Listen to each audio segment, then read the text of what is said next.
मध्य प्रदेश विधानसभा का मानसून सत्र 1 जुलाई से शुरू होने जा रहा है। आईएनएच न्यूज से खास बातचीत करते हुए विधानसभा के प्रमुख सचिव एपी सिंह ने बताया कि पहली बार ऑनलाइन प्रश्नों की संख्या ऑफलाइन से ज्यादा है।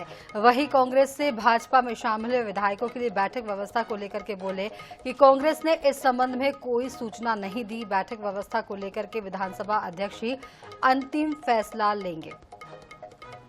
मध्य प्रदेश विधानसभा का मानसून सत्र 1 जुलाई से शुरू होने जा रहा है। हमारे साथ में मध्य प्रदेश विधानसभा के प्रमुख सचिव एपी सिंह साहब हैं। सर, सबसे पहले तैयारियां किस तरह की है, कुछ बदलाव इस सत्र के लिए, चूंकि सामान्यतः तो अब चूंकि रूटीन में सारी चीजें आ गई हैं, और कितने प्रश्न, कितनी सूचनाएं अब तक आई हैं?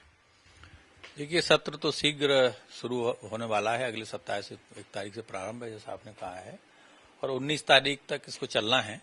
तो अनेक माननीय सदस्यों ने जनहित के विषयों के संबंध में प्रश्न लगाए हैं, और प्रश्न जो है 4000 से अधिक आए हैं। एग्जैक्ट जो संख्या है वो 4287 है। तो इतने प्रश्न अभी तक आ चुके हैं। फिर उसी में उन्होंने अब ध्यानाकर्षण शुरू हुए हैं कल से, तो 77 करीब ध्यानाकर्षण आ गए हैं, अन्य सूचनाएं भी आ गई हैं। तो साथ ही साथ इसमें शासन का बजट भी आना है, क्योंकि नई सरकार बनी थी पिछले, उसमें उन्होंने 4 महीने का ही लेखा अनुदान लिया था। तो एक महत्वपूर्ण कार्य ये भी इस सत्र में होना है कि बजट के जो मांगे हैं विभाग की, विभागवार चर्चा होगी विस्तार से। तो इसलिए एक महत्वपूर्ण सत्र रहने वाला है। क्या अंदर की जो लाइव को लेके बार बार बातें उठती है, उसको लेके क्या इस बार भी कुछ ज्यादा विचार किया है, या अभी वो प्रक्रिया फ्रीज है? नहीं, उसका तो चलता रहता है, वो विचाराधीन है प्रक्रिया, और माननीय अध्यक्ष सभी दलों से चर्चा करके उसमें अंतिम निर्णय लेंगे। और आजकल की जैसी प्रक्रिया है, ज्यादातर सदन लाइव हो रहे हैं, तो यहाँ भी माननीय अध्यक्ष का विचार है कि इस संबंध में निर्णय लिया जाना चाहिए। तो शीघ्र ही वो चर्चा करके कुछ न कुछ इस पर निर्णय लेंगे। Thank you very much sir.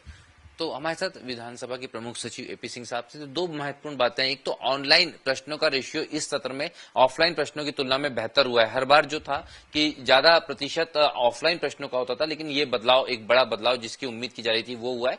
साथ में रामनिवास रावत और निर्मला सप्रे के संबंध में जो मुख्य बात है या बड़ी खबर है, वो ये है कि अब तक के कांग्रेस पार्टी की तरफ से कोई पत्राचार नहीं है, या किसी भी राजनीतिक पार्टी की तरफ से कोई पत्राचार नहीं है। बैठक व्यवस्था जो है वो बाद में विधानसभा अध्यक्ष तय करेंगे, लेकिन फिलहाल दोनों ही पार्टियों ने इस संदर्भ में ना तो कोई पत्राचार किया है और ना ही कोई जानकारी सामने लाई है। कैमरामैन सनी के साथ अनुराग मालवीय, INS 24/7 भोपाल।